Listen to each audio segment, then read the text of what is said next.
Profinas presenta. Los expertos opinan. ¿Cómo afectará esta nueva coyuntura, tras la quiebra del Silicon Valley Bank, a las startups? Dos tipos de startups, digamos, o en dos fases de las startups donde va a haber un perjuicio. Por ejemplo, las startups que ahorraron dentro del Silicon Valley Bank, que tienen allí sus depósitos, y al no poder hacer efectivos esos depósitos prontamente, ¿qué es lo que vamos a ver? Pues que las startups en etapa más temprana que requieren de capital de trabajo, digamos, de forma más, eh, más cerca a su día a día, pues todo este trámite de retirar los fondos, de que la Fed responda, de hecho son $250,000 el límite de retiros, entonces esto le va a llevar un par de semanas, quizás meses. Entonces estas startups que necesitan ese capital, esa liquidez para poder operar, se van a ver altamente perjudicadas si son startups que están en etapa temprana, que aún no han cerrado rondas de financiamiento o que están esperando rondas de financiamiento, también se van a ver muy afectadas, porque justamente esta crisis, pues fuera de que no tiene que ver con las startups, porque es una crisis financiera, debido a la inflación, a las tasas de interés, que pues varias noticias ya podemos ver esto, está siendo bastante afectada las startups en el ámbito de los inversionistas, ¿no? Que están tomando más cautela, dado el panorama internacional respecto a las empresas de tecnología en estos momentos. ¿Sí? Es una coyuntura que les puede afectar la liquidez, como mencionaba, puede llevar a quebrar a empresas. Por ejemplo, conocemos varias empresas allí en San Francisco, Silicon Valley, pequeñas, que estaban recién iniciando etapa temprana o que estaban recién iniciando sus primeras rondas, que pues simplemente se quedaron sin recursos y esto quebra a cualquier empresa, en especial a estas empresas de alto riesgo, ¿no?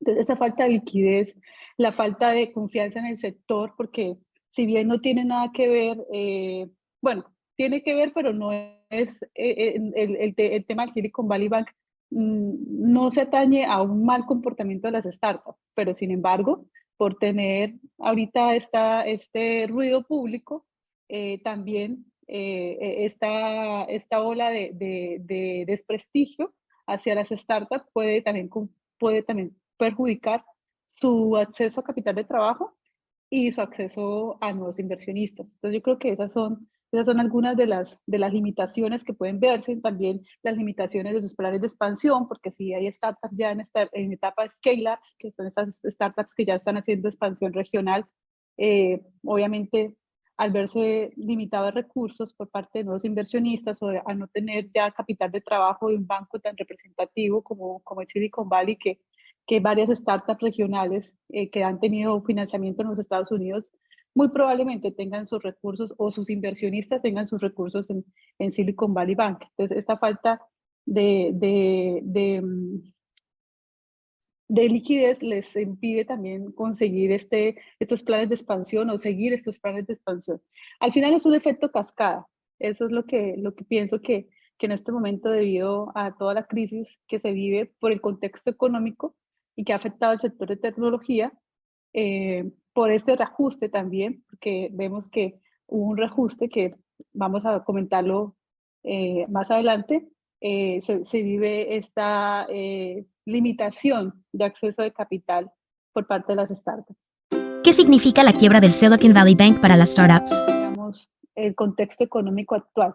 Eh, Hay dos tipos de inversiones, las más predominantes en el mercado es las inversiones que son a riesgo, que son tipo startups, de empresas de innovación, de tecnología, que en un inicio necesitan altas cantidades de dinero para poder hacer este proceso disruptivo y que durante los primeros años puede o no haber ventas. Entonces, estas inversiones a riesgo requieren de un largo plazo para el retorno a la inversión y también pues de estar altamente expuestos a la quiebra, al éxito o no de una compañía disruptiva. Y existen las inversiones estables, pues que pueden darse o en bonos del tesoro o en empresas ya más consolidadas. Entonces, ¿qué es lo que sucede? Siempre los ciclos económicos son los mismos y estamos en un ciclo de crisis de baja de las acciones en Bolsa de Wall Street, de que vemos indicadores como altos niveles de inflación, altos niveles de precio de energía, la guerra en Ucrania, todo esto hace que el contexto económico se vaya más hacia la segunda opción que comento, hacia opciones más estables de inversión del dinero, ¿sí? Entonces, no es que la quiebra y la falta de liquidez del banco Silicon Valley Bank tenga que ver porque los inversionistas no querían invertir en las startups. No, lo que sucede es que hoy en día, obviamente, el apetito de inversión se desaceleró. ¿Pero por qué? Porque el 2020 al 2021 tuvimos una de los periodos históricos de mayor inversión en el ecosistema startups. De hecho, en Latinoamérica, según la Asociación de Fondos de Inversión Privado, LATCA, reportó la inyección de capital más alta en la historia de la América Latina en el 2021, que fueron aproximadamente 15 billones de dólares. Lo que sucede es que en esa inyección de capital los inversionistas estaban en unas altas expectativas debido a que en la crisis pandémica pues las empresas que estaban en todo su auge fueron las empresas de tecnología, ¿sí? Llegó la corrección porque post pandemia empezamos a ver alta inflación, altas tasas de interés. Las empresas de tecnología se tuvieron que reajustar, ya la demanda que tenían en la época post-pandemia, pandemia ya no es la misma de post-pandemia. Hubieron varios despidos de grandes startups tecnológicas, incluyendo Twitter. Por ejemplo, ustedes escucharon las noticias de Twitter, en donde varias, Amazon también despidió, Facebook, Meta, despidió muchas personas, porque obviamente en un momento el mundo estaba demandando demasiados servicios a las startups, los inversionistas estaban pues súper atentos a invertir grandes cantidades de dinero. Nos reajustamos porque post pandemia las startups tuvieron que reajustarse, tuvieron que reducir personal, los inversionistas obviamente cambiaron las condiciones, cambió el panorama, obviamente tienen que hacer una restricción de capital y esto hace que el panorama para las startups en esta crisis sea el mismo panorama y de pronto ahorita un poco más agravado debido a que posiblemente podemos haber atravesado una burbuja de tecnología, porque igualmente la inyección de capital fue muy fuerte y ahorita pues no se están dando las mismas expectativas que estos fondos esperaban o que las mismas startups esperaban. Entonces, esto hace que haya obviamente una adversión al riesgo por parte de los inversionistas. Recordemos que los inversionistas a riesgos, los venture capitals, igual ellos tienen su naturaleza de invertir en riesgo, ¿sí? No es un inversionista como el corriente. Ellos saben que el sector de tecnología es un sector de riesgo y invierten y tienen también digamos, su metodología de inversión para proteger su capital.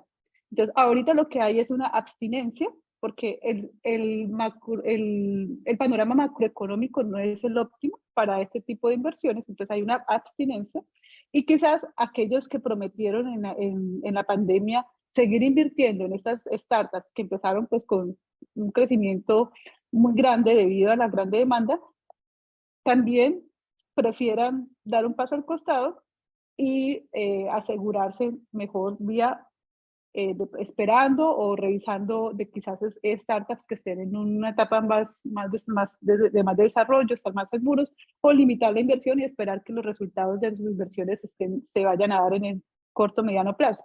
Entonces, eso es lo que pasa con las startups en este momento, ¿no? O sea, no podemos culpar a que los fondos no quisieron invertir y por eso el Silicon Valley Bank quebró, porque de hecho son dos modelos muy diferentes, el modelo del sistema financiero como el de los bancos y el modelo de los venture capitals es muy diferente y no tiene nada que ver, lo único es que las startups se ven perjudicadas porque, repito, el capital es más limitado y el riesgo de los inversionistas lo miden de una manera más cautelosa ahorita, porque tenemos otras condiciones macroeconómicas que hacen de preferencia invertir en otro tipo de activos, ¿no? O en otro tipo. ¿Los bancos de nicho en startups son más riesgosos que los bancos con portafolios más diversificados? Y estos bancos, la segunda parte que tú me preguntabas acerca de los bancos, que si estos bancos eran más propensos al riesgo, Lo que pasa es que el caso particular del Silicon Valley Bank, de hecho no hay muchos bancos en el mundo como el Silicon Valley Bank. De hecho, en Latinoamérica el sistema financiero es muy, muy limitado para las startups. Entonces, simplemente el Silicon Valley Bank, por el lugar donde está, que es California, donde nació, que es Palo Alto, que es donde nacen las startups, donde está la industria de empresas tecnológicas, es un banco de nicho. Entonces, el banco se creó y empezó a ser como banco de nicho y en sí es un banco, como todos los bancos, un banco que está regulado, que sigue las reglas de Basilea para poder pues, administrar sus riesgos, pero que conoce un nicho de mercado, que en este caso son la industria tecnológica, y adecua estas normas o esta regulación de Basilea a su industria. Más no es que sea un banco de mayor riesgo o que ellos se salgan de los parámetros de la regulación, no.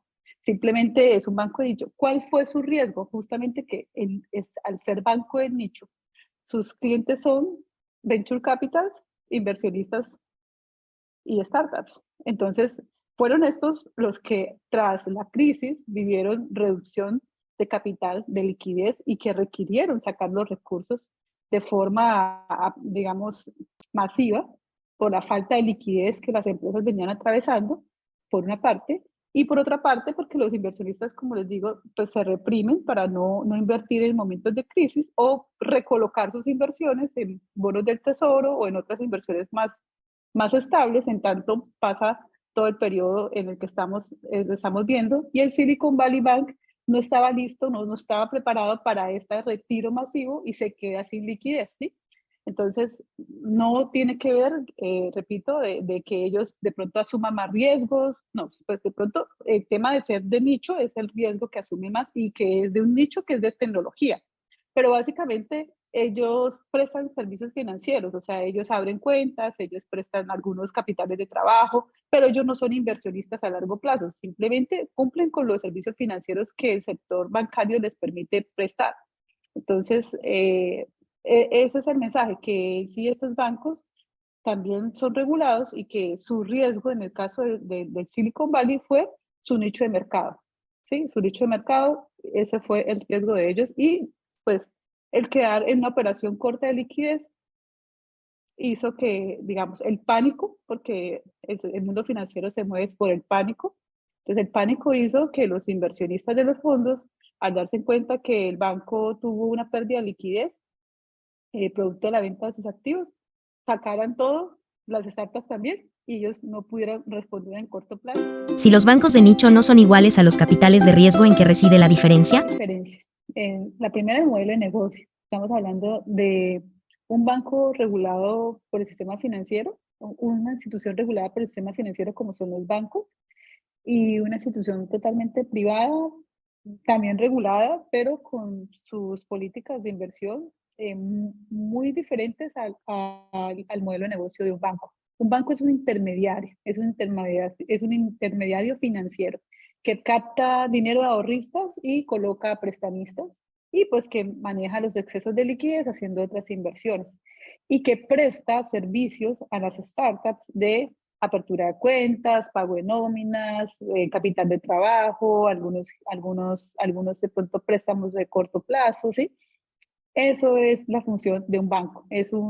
Presta servicios financieros, nos ayuda a las startups pues, en esa etapa de crecimiento para poder tener la operatividad natural de cualquier empresa sin necesidad de ser una startup y pues tener acceso a algún financiamiento de capital de trabajo que es un working capital que es tan difícil para las startups que digamos el Silicon Valley Bank se especializó en ello porque también tenía la garantía de que sus ahorristas también eran los mismos fondos de inversión que estaban invirtiendo en esas startups. Entonces no era que el riesgo fuera tan grande, ellos conocían los venture capitals que también eran sus clientes y los ventures pues son empresas muy líquidas, muy solventes y que saben que responderían en caso de alguna dificultad de pago de sus startups. ¿Sí?